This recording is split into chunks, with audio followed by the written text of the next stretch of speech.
I'm Tamara. And I'm Rell. And this is the Fearful Friends podcast. Welcome. Welcome, everyone.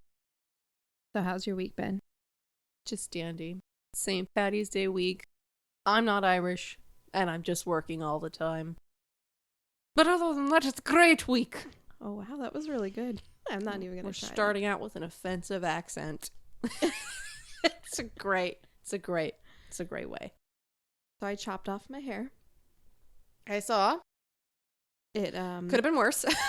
It was a slightly manic moment. Not the actual hair cutting, but making the appointment. That was a professional job. Yes. Thank goodness. Yeah.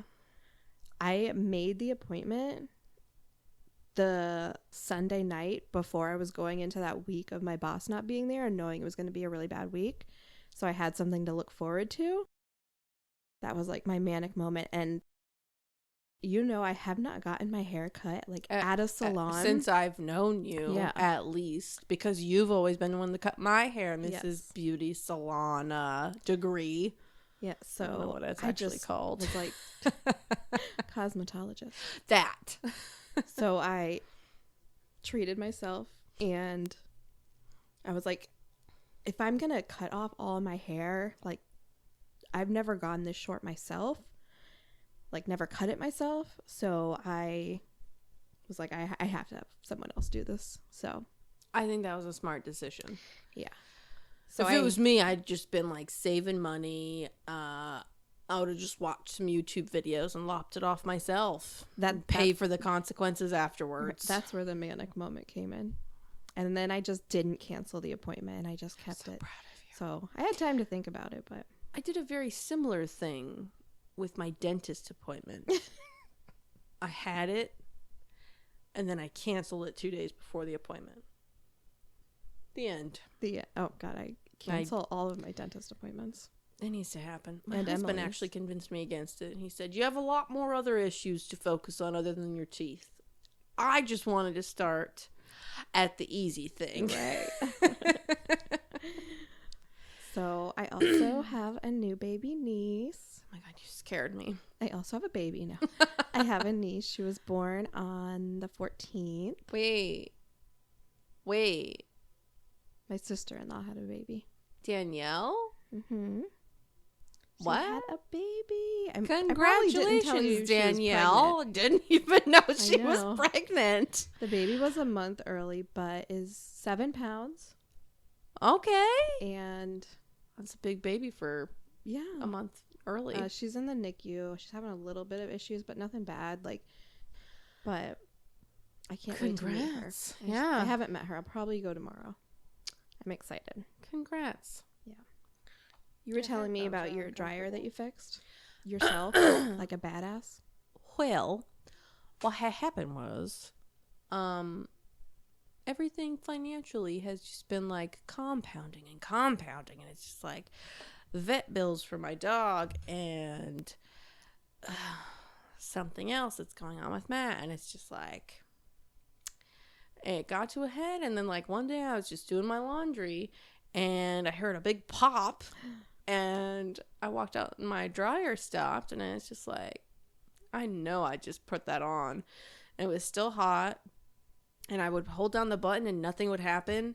And I just got so fucking fed up with life. And I looked up a YouTube video. In my manic moment, Matt walks into the garage and I'm holding power tools. And he's just like, just don't hurt yourself, honey. But I took apart the dryer. I found out that it was a dryer belt had snapped. It's a pretty easy fix. $20, it was like $11 on Amazon, but $30 manufacturer part. But anyways, that's the boring stuff. I'm gonna replace it Sunday. I'm so proud of you. I did something very similar when I got my water bill, and it was $100, and I was like, uh-oh. And I looked at like the usage graph that they put on there. Yeah, where'd you have a leak? Like the year before, it was like more than half. Like I had like almost tripled my water usage from like the exact same month, and like I know my toilet in my bathroom has been running. I've just been too like there lazy. it is. Yeah. And You just need to replace that flap or whatever. well, I had like tried to do a few things with it, and it wasn't the flapper. And like I had watched a few videos and like bought the part, but it wasn't really that bad. And I guess just like over the last month it like really deteriorated, and it was the fill valve. So my manic moment was turning off the water to my toilet, replacing the fill valve, and fixing my toilet like all on my own. Did you fix it? Yeah, I fixed it. I'm so proud of you. Proud of myself. I mean, it does flush 3 times now every time you flush it, but I feel like that's using a lot of water. it's a simple. I just have to adjust the stuff on the fill valve, and I just haven't done it. Well, but I congratulations and welcome everyone to the Fearful Friends podcast, where we also fix all of our appliances. Yeah, we help you with all of your home repair. Handy females that don't need no man because they're in the other room playing video games. Seriously, and we're busy. I walked into the room where Rich was like playing his like driving video game, and I was like, "Can you call your dad, see if he has another adjustable wrench?" And he's like, "What is that?" Oh, it's an adjustable wrench. do yourself a favor, buy yourself your own toolkit. I do. My adjustable wrench just didn't open up enough. Goodness, my dad got us a big ass toolkit for Christmas, and I use it all the time. Yeah. Rich likes to say that it's his tools, but I was literally gonna say that, and then I was just like, I don't know who's gonna listen to this podcast, but whenever his dad comes over to fix something, he's just like, Matt, go get your drill, and I'm like, that's my drill. I bought that drill. Yeah. Matt, go get your toolbox. That's my toolbox. Yeah. Matt's never picked up that toolbox in his life. We'll just like bedazzle the handles of everything. And then and it's just like funny because like his dad came over the other day and he like went out to the garage and he was just like, oh, what you got going on out here? If Matt had said like he had taken apart the dryer and all this other stuff, his dad would have been like, wow, I'm really proud of you, son. But I was just like, oh yeah, I took it apart and I've got the part on order and it's coming tomorrow. I'm going to put it together this weekend. And he was just like, cool. So, yeah. But you know what? I don't let it get me down. I still got to dry my clothes because we don't like crusty towels in this house. Oh my God. I don't understand why they're crusty. Yeah, I know. All right, well, let's get into the bitching about... Let's talk about what we are, first of all. Yeah. We're best friends, man. And we just like to talk about stuff. Yep. We've worked in customer service. Yeah. We've dealt with a lot of people bitching at us. Mm-hmm. And spooky things and true crime things are our outlet. And not only that, but we like talking to each other. That's another outlet for us. Yep. So we just wanted everybody else to hear it. Yep. Or not. You know, whoever wants to listen. So we get together, bitch about the horrible stuff that happens at work, and then we tell each other a story to distract. For the better or the worse. Right. You know? A distraction's a distraction at the end of the day. It could be a horrible story. The worse the story, the better you feel about your life. So, what happened at work? Oh, it's been it's fine. Really? I mean, today was a short day. It was fine. I'm trying to think of any funny interactions that I had with... Oh, I did have a funny interaction yesterday with a customer. I don't have kids. Tamara has a daughter. So you might have a different opinion than me on these. But right. I walked into the store. I'm already tired. It's a truck day. I'm going to be working my ass off all day long. I already know that. And I haven't even gotten to punch in yet. And this lady stops me at the front of the store, inside the front doors, with her kid screaming its head off and throwing blueberries all over the store, ripping at his pants. And she's just like, excuse me. And I walked over because I'm just maybe she needs help or something. And she was just like, do you think it's appropriate that he takes his pants off in this store? And I this is the kid's mom asking you that? thank you. I dead ass looked at her and I was just like, first of all, I'm not on the clock. And I was just like shocked. And then I walked up to another one of my coworkers who had also had an altercation with this woman. And she's just like, I'm sorry, but if that was my kid, he'd be out in the car getting his ass whooped right now. And I'm sorry, but that's how my parents would have done me. Like, first of all, that would never be my kid. You don't behave that way, and you don't fucking ask strangers to parent your child for you. You just don't. Fucking right. You're just trying to like shame your child. Obviously, whatever you're doing is not working. If your kid's throwing blueberries in a grocery. So my bitch about work, I got written up this week. Lovely. For the thing that happened last week? No, but it's something that happened on that same day that I wasn't even aware of. Oh my goodness. You need to leave that place. I know. It was just like, I mean, it kind of was my fault, but I was having like that horrible day and I just didn't like do my due diligence. And, you know, I work in banking and so there's money on the line, obviously. But, you know, it was just like a stupid error that I made because I was having such a horrible day already. And now that I'm thinking about it, that day was a full moon. It was a wild day. Yeah. So my boss, like, I have to love her. She walks up to me and she's like, don't freak out. And I'm like, I'm ready. Don't say that. And she starts like telling me what I did. And I'm like, honestly, I don't even remember this transaction. Like, and it was a pretty big transaction. And normally I'm like very good about remembering like stuff like that. I was like, I don't remember at all. Like, I'm sorry, I don't remember. And this goes into like also the medicine that my psychiatrist prescribes me that I don't even want to take, but like it was an emergency that day and I had to take it. It made me feel so drowsy.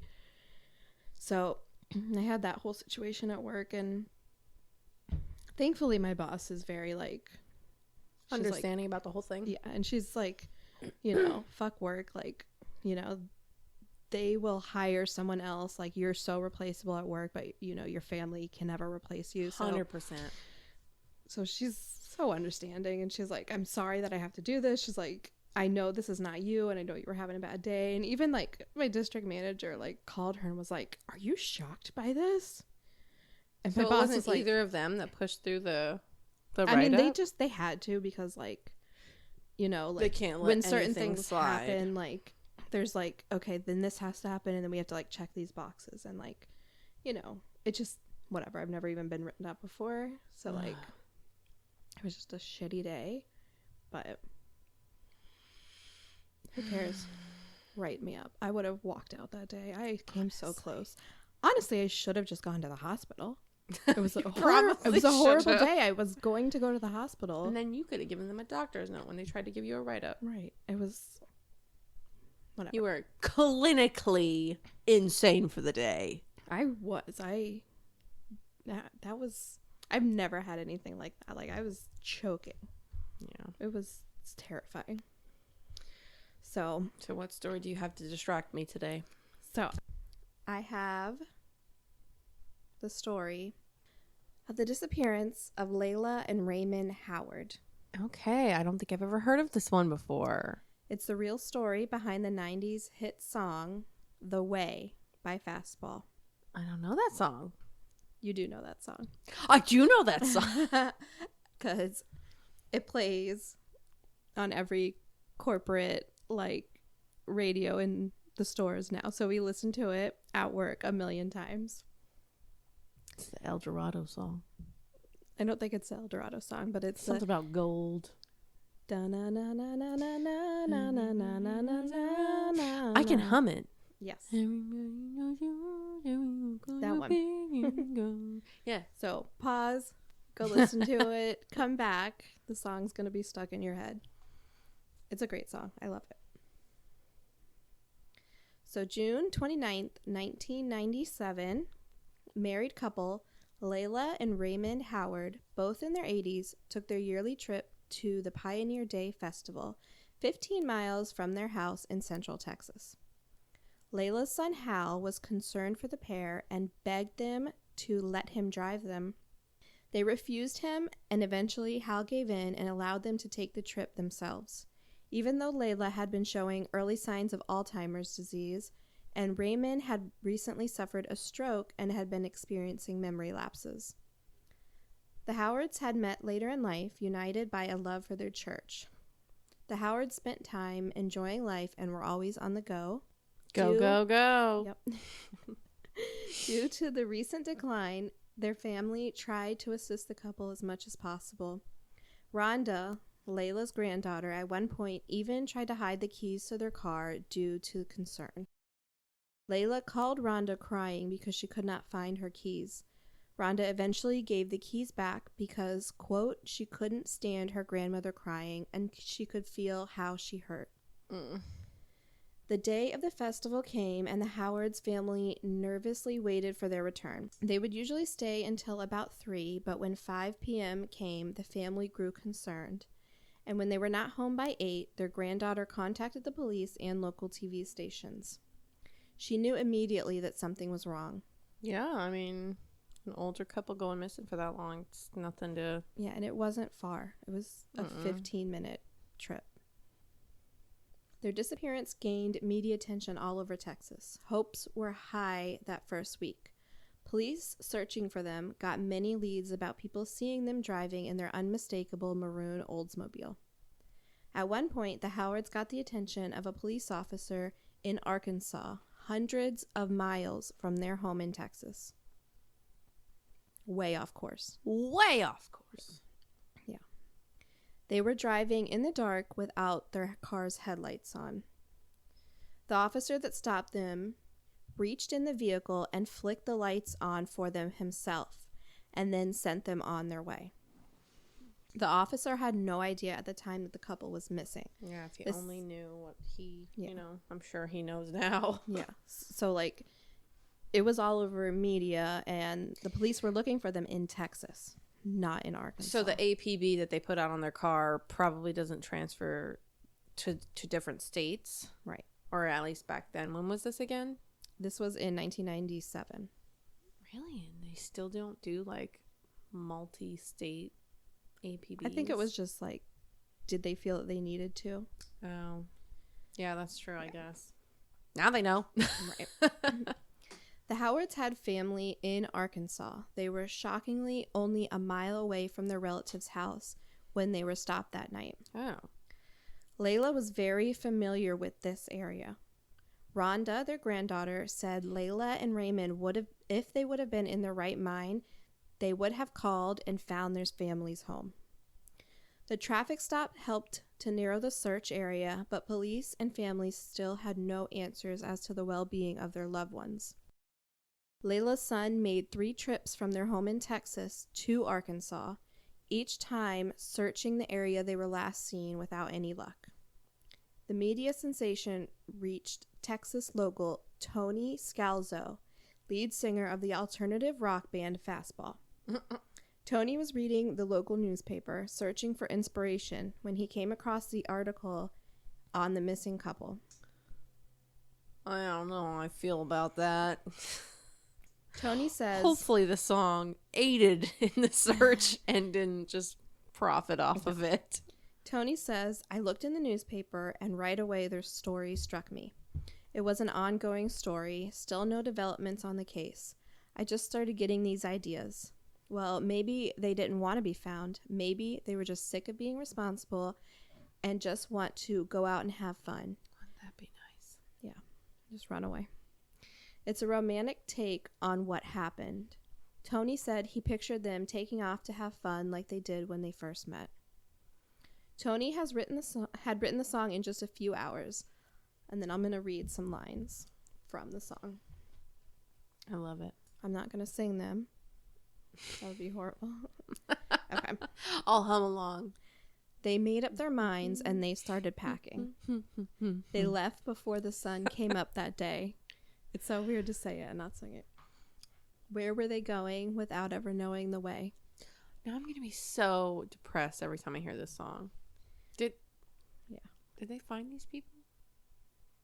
No Are you going to spoilers. tell me that? Yeah. Oh my God. Oh, this is bad. When the car broke down, they started walking. Did the car break down? Who knows?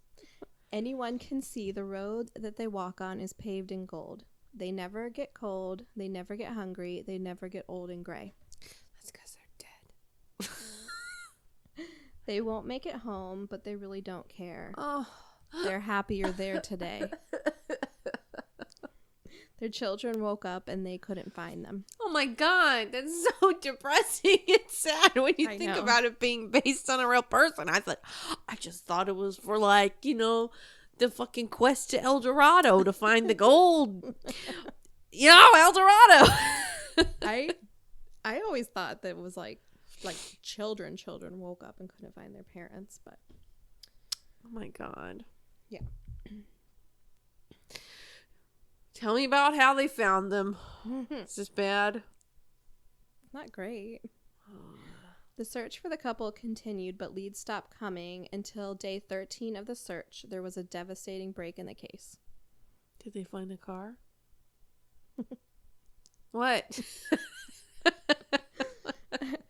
2 boys walking home. Oh, why is it always the children that find them? What I was thinking. Why can't it be a fucking police officer that's seen a couple dead bodies in his day? No, it had to be 2 adolescent coming of age children. Or just like a woman walking her baby and she's just like, I think it's a mannequin. Oh, hey, yeah. Black Dahlia. Thank you. So 2 boys walking home by a creek area noticed a strong foul smell. Ugh. When they got home, they told their parents, who called the police.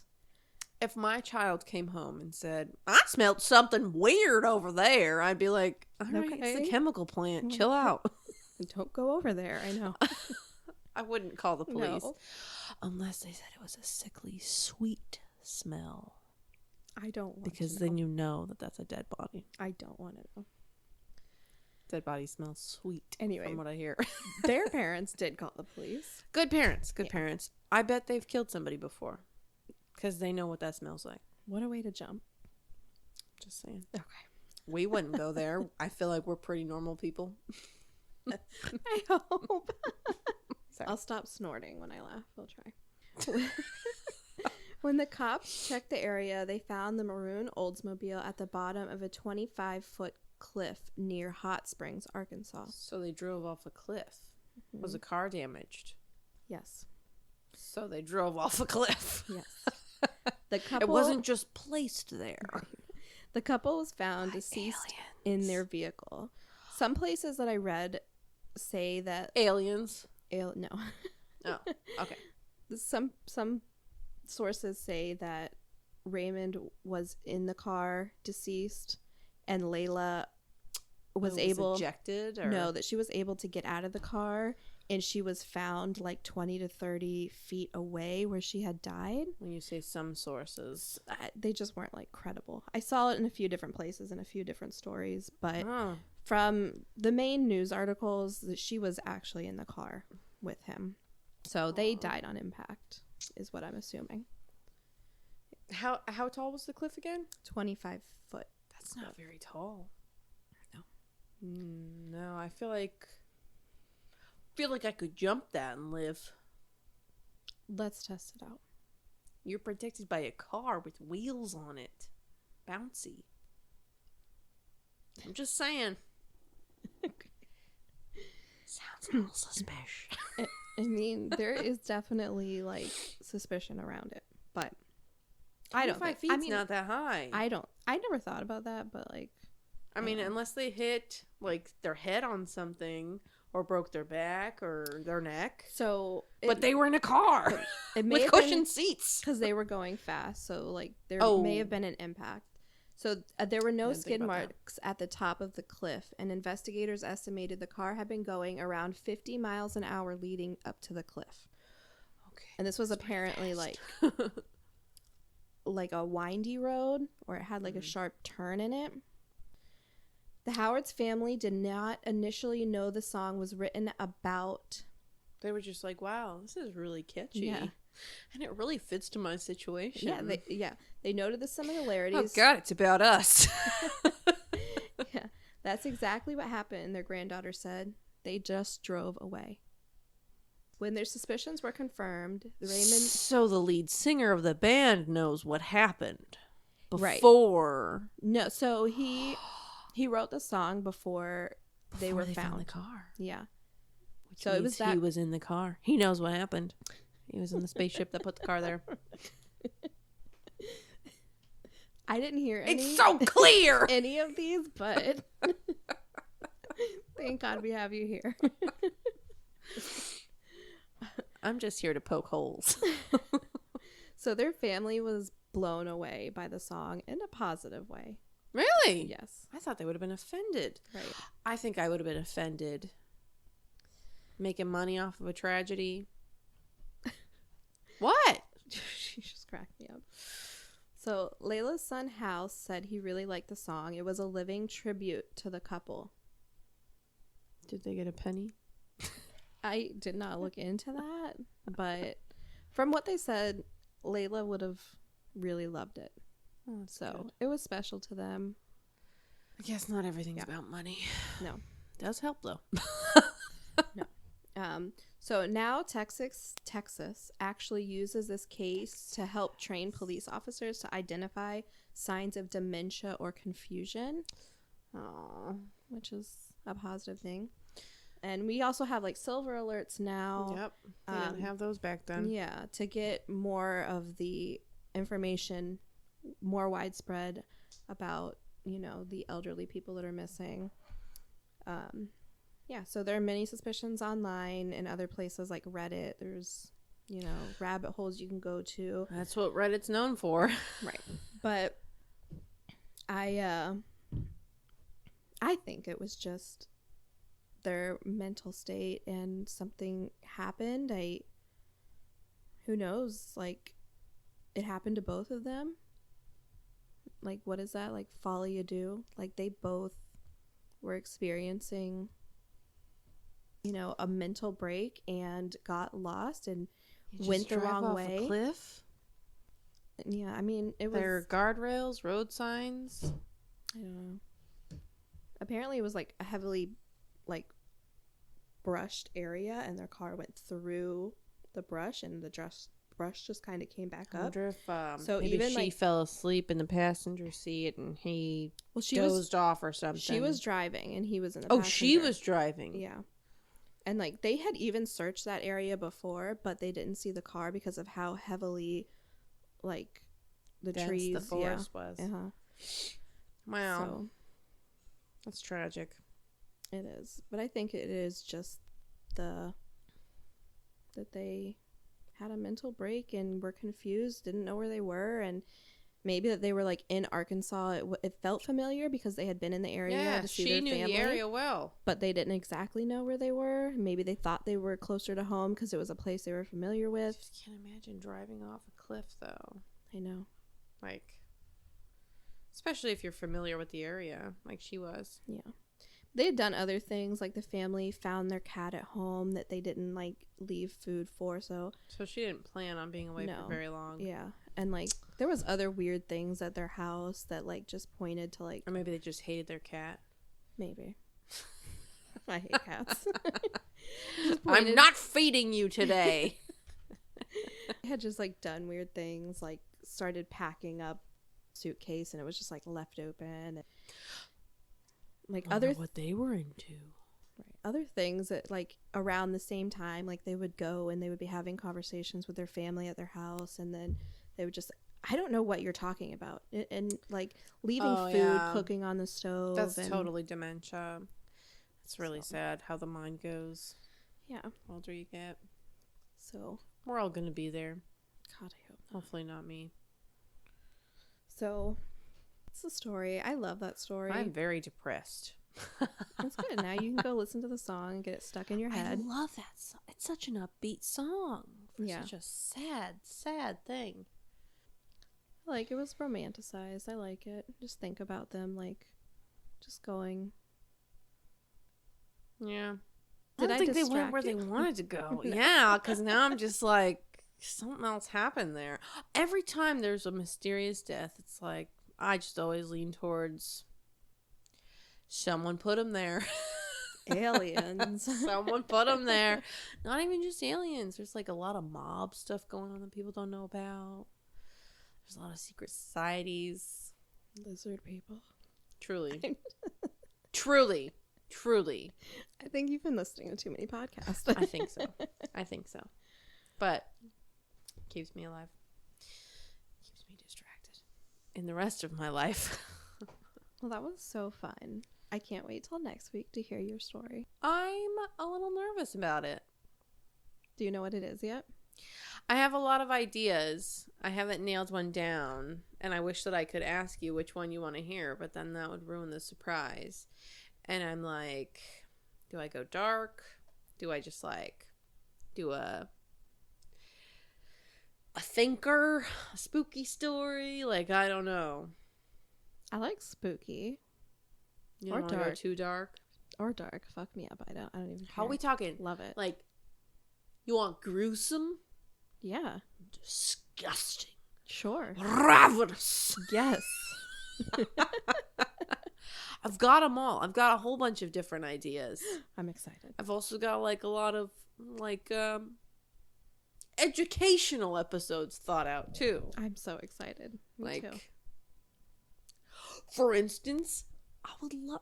This is one of the I would love to do an episode on the history of the death penalty. I love it. I love it. Specifically, the history of the death penalty in Florida, our home state. Yes, Rell. Pretty fucked up. Yes, Rell. I And love it. specifically, the chair, Old Sparky. That's one of my ideas. I want to do it. I've claimed it. Don't touch it. It's all yours. All right. We'll come back next week for another episode where we Here's can some weird distract shit. you.